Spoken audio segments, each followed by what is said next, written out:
So like always, I want to thank the media for coming out and covering Penn State football. I truly appreciate it. I know our players do as well. I want to thank the fans. You know, this is always a challenging week for us over Thanksgiving break. Obviously, we're down 45,000 students. And obviously, this is always a challenging weekend because of that, but we get unbelievable support. Unbelievable support. I think for the year, we averaged 107,000 fans for the year. And it's special. You know, even today, most programs in the country would die for the attendance that we get on this Thanksgiving weekend. So that was awesome.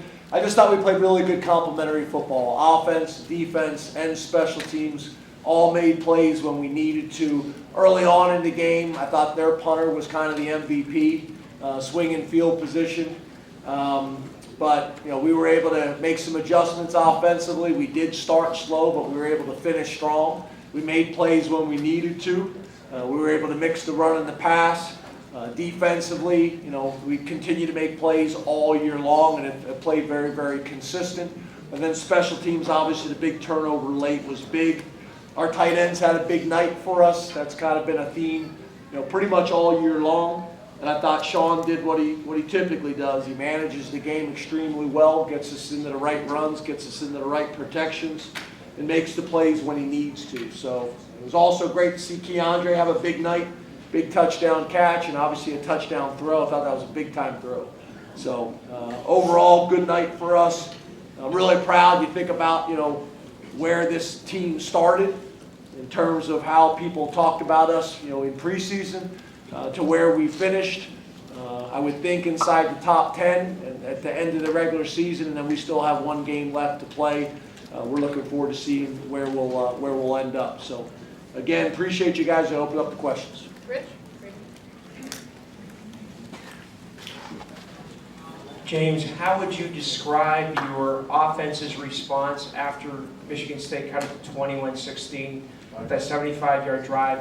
And can you describe what went into the thinking on going for it on 4th and 2 from the 12? Yeah, so, you know, obviously that was a huge drive in the game. They had gotten momentum. Were able to, you know, get it down to a one-score game, obviously. So being able to answer there was a big-time drive. Not only did we go the length of the field, but we took a ton of time off the clock as well, which was really valuable. And then obviously going for it on 4th and 2. I don't know if necessarily the coaching manual would have said that that was the right thing to do, but kind of how the game was playing out and missing some field goals early in the game, I just thought that was the right thing to do, to be aggressive there. That package that we've been using all year out of 23 personnel, a lot of people are calling it T formation, been really good to us. And obviously we have some, you know, we have some variety of things that we can do out of it, whether it's runs, whether it's play action pass, whether it's nakeds, or whether it's, you know, even exploding to empty like we did there. So, you know, I just actually, with Brian Tripp on the radio, you know, just actually watched it, and it could have been even better because we ended up double teaming the one guy and left the safety high, and it ended up working out well, but we really could have had them all blocked. It was our 4 against their 3, and just from a numbers game, it worked out really well. So it's like we talk about all the time when I come in here. You guys always think the 4th downs that work were good decisions, and the 4th downs that don't work were bad decisions, and I agree with you. That one worked, so it was a good decision. Brennan? James, you talked on Tuesday about the senior class and everything that it's gone through. What did it mean to you to have it be able to finish the home portion of its career kind of on this note? Yeah, their leadership has been unbelievable all year long. You know, the vets in that locker room, I thought the captains were unbelievable all year long. Tremendous communication, transparency was great, and they were aligned with the coaches. And you know, I got really good feedback from them. That doesn't mean I always necessarily agreed with them, but it was good for me to hear their feedback, so ultimately I could make the best decisions for the organization. They were great, and those guys played well, and then they, you know, were thoughtful during the week, you know, with you know, the things that they said to their teammates, the things that they said to their coaching staff. So they were really good, and I'm proud of them to be able to get this type of win. late in the season. And I think that's probably the biggest thing is we just kept getting better all year long. Pickle. Coach, what will this next week be like for you guys? Can you walk us through it with the dead period now instead of the opportunity to go out and recruit? And then how important will it be to be able to maximize that time with your players here between now and bowl game? Yeah, I probably have to check my phone to tell you the schedule literally is just going out right now. Kevin Threlkill already has our entire schedule for the next 2 weeks. He already has our schedule set for every bowl game we could possibly play in. We always have those things mapped out ahead of time. We actually went over it with the captains last week to make sure they were all on the same page with it, but they'll get a little bit of time off here over the next couple days. Tomorrow's the first Sunday they'll have off, and then there's a new kind of transfer portal period where things shut down, where we normally would go right on the road recruiting. We'll be in the office for 3 or 4 days, meeting with all the players, making sure we're all on the same page, obviously finding out what bowl we're going to, and then we'll get started practices before we know necessarily who we're playing. We'll have a few practices and then get into bowl prep. But I don't have all the details and the specifics for you, but we'll communicate with you next time we see you. Neil. James, you mentioned during the week about the conference lobbying for its teams. I'm just wondering what the process will be now between you and the administration, working with the Big Ten or trying to go to bat for your bowl. Yeah, that'll be Pat. Pat, I'm going to focus on meeting with our players, getting us film graded, recruiting. I'll be all over that. Pat will handle all these things. He's got tremendous experience doing it. And I know the Big Ten will do everything they possibly can to help all the teams kind of within the conference get in the best situations we possibly can. There was some interesting games last week. There's some interesting games this week that impact us, put us in a more favorable position. But we'll see how it plays out. Donnie. James, Hi, Donnie. what are you doing, James? The Parker down, how important was it to get Keandre going early with the pass, and then he had the touchdown catch, and I think he made a good catch on the play with the sticks there. How important was it to get him kind of involved? Yeah, I'm proud of him. It hasn't always gone easy for him, but he's really been resilient and battled through it. I think this bowl prep period is going to be really important as well. We need to continue to build kind of confidence with Sean and the receivers so that we can go into the bowl game and be as explosive as we possibly can in the passing game. There's things that we got to get cleaned up. Obviously, Parker's an unbelievable player, and not having him, makes an impact. So some guys stepping up, and I think Keandre's a great example of that. He was able to do it today. I thought it was a big-time throw.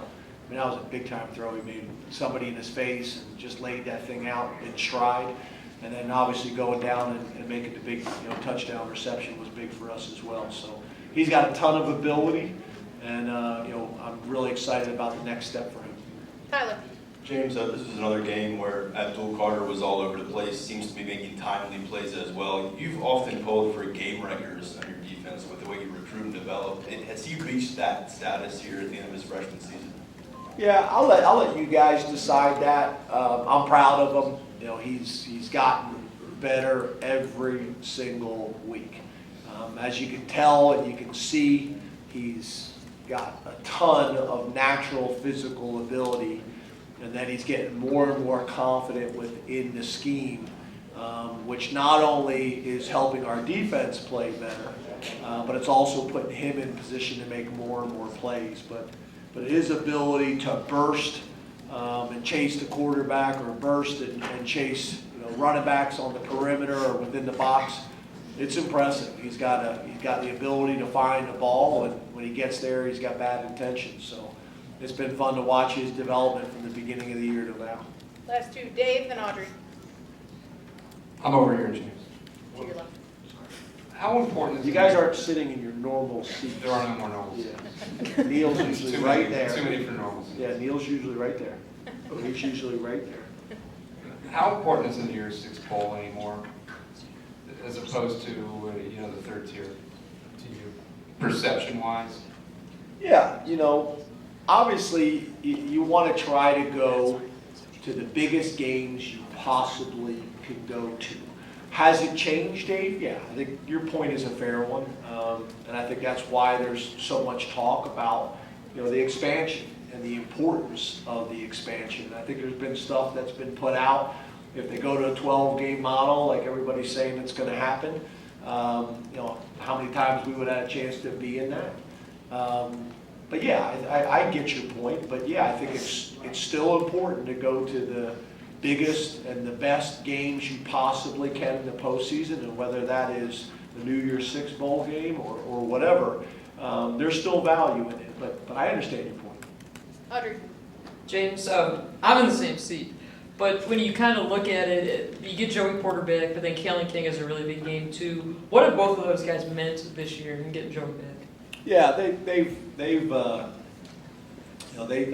we make an argument. We got two of the best, if not three of the best corners in the country, or four of the best corners in the country. And Kalen has played consistent, really all year long. Joey was playing as good as any corner in the country, and then obviously, as you guys know, he had a medical situation which we announced what it was, and I'm proud of him, the fact that he was able to come back. I wouldn't say he was full go today, but he was good enough to play and was cleared by the doctors, and he wanted to get out there and help his team. So I think that speaks volumes about who he is and how much he loves the game. I'm proud of those guys, and obviously, to your point, when Kalen's in there and Joey's playing, the way he's capable of playing when he's healthy, it allows us to do a lot of things defensively: load the box, stop the run, challenge throws. Really, really talented, duo on the perimeter for us. Which obviously, when you have that type of confidence, and not just him, I can throw a bunch of guys in there when you talk about PBUs and interceptions and things like that. Done a really good job all year long, and then on top of that, they're willing tacklers, and that's not always the case at that position. Thank you, Coach. Thanks, guys. Thank you. Thanks.